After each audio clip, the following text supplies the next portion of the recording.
ಸ್ನೇಹಿತರೆ, ಸ್ವಾಗತ ಸುಸ್ವಾಗತ. ಇವತ್ತಿನ ಮತ್ತೊಂದು ವಿಷಯ, ಈ ಲವ್ ಜಿಹಾದ್. ಇದ್ರ ಬಗ್ಗೆ ಮಾತಾಡಬೇಡ, ನಿಂಗೇನು, ನಿಂದು ಸಣ್ಣ ಚಾನಲ್, ನಿನಗೆ ಯಾರು ಕಮೆಂಟ್ ಮಾಡ್ತಾರೆ, ನಿಂದು ಯಾರು ವಿಡಿಯೋ ನೋಡ್ತಾರೆ ಅಂತಾರೆ. ಬದುಕಿದ್ದು 2 ದಿನ ಕಣ್ರಿ. ಸತ್ಯ ಹೇಳಕ್ಕೆ ಏನ್ರಿ, ಮಹಾರಾಷ್ಟ್ರದ ಐತೆ, ನಿಂಗೇನು, ನೀವು ಕರ್ನಾಟಕದ. ಅಲ್ಲಿರೋದು ಆಗಿದ್ದು ನಮ್ಮ ಧರ್ಮದ ಹುಡುಗಿಯರು, ಅವರು ಹೆಣ್ಮಕ್ಳಲ್ವೇ? ನಿಮ್ಮನೆ ಹೆಣ್ಮಕ್ಳು, ಅವ್ರ ಮನೆ ಹೆಣ್ಮಕ್ಳಲ್ವೇ? ಎಂಥ ನೀಚ ಹೆಂಗಸುಗಳು ಇರ್ಬೋದು ಅಂದರೆ, ಈ ನಿದಾ ಖಾನ್ ಇಂಥ ಒಂದು ದರಿದ್ರ ಹೆಂಗಸುಗಳಿಂದ ಆ ಸಮಾಜದ ಎಲ್ಲರಿಗೂ ಕೆಟ್ಟ ಹೆಸರು ಬರುತ್ತೆ. ನಮಗೂ ಫ್ರೆಂಡ್ಸ್ ಇದ್ದಾರೆ, ಮುಸ್ಲಿಮ್ ಇಲ್ಲ ಅಂತಲ್ಲ, ನಮಗೂ ಸ್ನೇಹಿತರು ಇದ್ದಾರೆ, ಹೃದಯ ಕೊಡೋ ಅಂತಾರೆ ಇದ್ದಾರೆ. ಯಾವತ್ತು ಅವ್ರು ಈ ಲವ್ ಜಿಹಾದು ಹಿಂದೂ ಹುಡುಗಿಗೆ ಇದು ಮಾಡೋದು ಆ ಥರ ಯಾವತ್ತೂ ಮಾಡಲಿಲ್ಲ.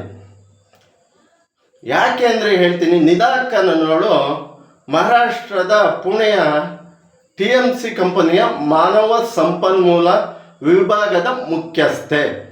ಇವಳು ಎಂಥ ಛತ್ರಿ ಕೆಲಸ ಮಾಡಿದ್ದಾಳೆ ಅಂದರೆ, ಇವಳು ಆದಷ್ಟು 90% ಮುಸ್ಲಿಂ ಹುಡುಗರನ್ನೇ ನೇಮಿಸ್ಕೊಂಡಿರೋದು. ಆಯಿತಾ? ಮುಸ್ಲಿಂ ಹುಡುಗರನ್ನ ನೇಮಿಸ್ಕೊಂಡು, ಅದರಲ್ಲಿ ನಮ್ಮ ಹಿಂದೂ ಹುಡುಗಿಯರನ್ನು ಎಲ್ಲ ಇರ್ತಾರಲ್ಲ ಕೆಲಸಕ್ಕೆ, ಅವ್ರ ಮೇಲೆ ಇವಳು ಹಣ ಕೊಟ್ಟು ಲವ್ ಜಿಹಾದ್ ಅನ್ನೊಂದು ವಿಕೃತಿಯ ಮಾಡಿಸಿರೋದು. ಅವನು ಲವ್ ಮಾಡಿಸಿ, ನೀವು ಮುಸ್ಲಿಂ ಕನೆಕ್ಟ್ ಆಗಿ ಇನ್ನೊಂದು ಮಾಂಸಗಳು ತಿನ್ನಿ, ಬೀಫ್ ತಿನ್ನಿ, ಮತ್ತು ನೀವು ಮುಸ್ಲಿಮ್ ಕನ್ವರ್ಟ್ ಆಗಿ ಅಂತ ಅವಳು ಹೇಳಿದ್ದಾಳೆ ಅಂತ ಎಲ್ಲ ಪತ್ರಿಕೆಯಲ್ಲೂ ಬಂದಿದೆ. 7 ಜನನೂ ಅರೆಸ್ಟ್ ಮಾಡಿದ್ದಾರೆ, ಅವಳನ್ನ ಹುಡುಕ್ತಾ ಇದ್ದಾರೆ. ಪುಣೆಯಲ್ಲಿ ನಡೆದಿರೋಂಥ ಘಟನೆ ಇದು.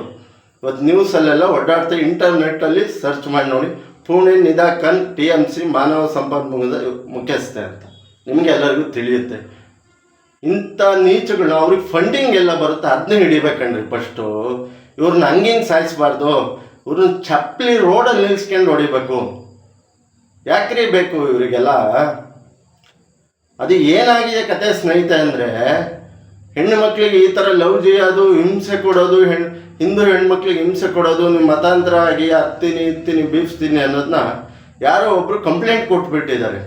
ಅದನ್ನು ಕೆಲಸಕ್ಕೆ ಸೇರ್ಕೊಂಡಂಗೆ ಪುಣೆ ಪೊಲೀಸ್, ಲೇಡಿ ಪೊಲೀಸು ಅವ್ರು ಸೇರ್ಕೊಂಡು ಹಿಂದೂ ಹೆಣ್ಮಕ್ಳ ಮೇಲೆ ಈ ಥರ ಆಗ್ತಾ ಇರೋದನ್ನ ಕಂಡು ಲೈವಲ್ಲಿ ಶೂಟ್ ಮಾಡಿ ತಕ್ಷಣ ಪೊಲೀಸ್ ಎಲ್ಲ ಕರೆಸಿ ಇದು ಮಾಡಿದ್ದಾರೆ.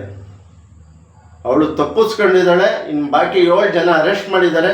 ಇಂಥ ಕಚಡ ನಾಯಿಗಳನ್ನ ಹೊಡೆದು ಮೊದಲು ಒಳಗಾಕಬೇಕು ಸ್ನೇಹಿತರೆ. ನಾ ಸತ್ರು ಪರವಾಗಿಲ್ಲ, ಧೈರ್ಯವಾಗಿ ಮಾತಾಡ್ತೀನಿ ಕಣ್ರಿ. 2 ದಿನ ಇಷ್ಟು ವರ್ಷ 30 ವರ್ಷ ಬದುಕಿದ್ದೀನಿ, ಆಯಿತಾ? ನಮ್ಮ ಹಿಂದೂ ಹೆಣ್ಮಕ್ಳಿಗೆ ಏನಾಗಿದೆ? ನಿಮಗೆ ತಲೆ ಕೆಟ್ಟಿದೆಯಾ? ಧೈರ್ಯವಾಗಿ ಮಾತಾಡಿ, ಧೈರ್ಯವಾಗಿ ಮುನ್ನುಗ್ಗಿ.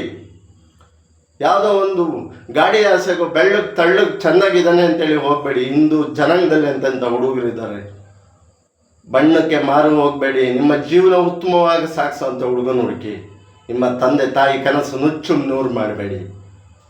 ನಿಮ್ಮ ಅಪ್ಪ ಅಮ್ಮ ನಿಮಗೋಸ್ಕರ ಜೀವನನೇ ತೆಗೆದಿರ್ತಾರೆ, ಆಯಿತಾ? ಇಂಥ ಮಾತು ಹೇಳ್ತಾ ನನ್ನ 2 ಮಾತು ಮುಗಿಸ್ತಾ ಇದ್ದೇನೆ. ಏನಾದರೂ ತಪ್ಪಿದ್ರೆ ಕ್ಷಮಿಸಿ, ಹರಿಸಿ. ರಾಯರಿದ್ದಾರೆ.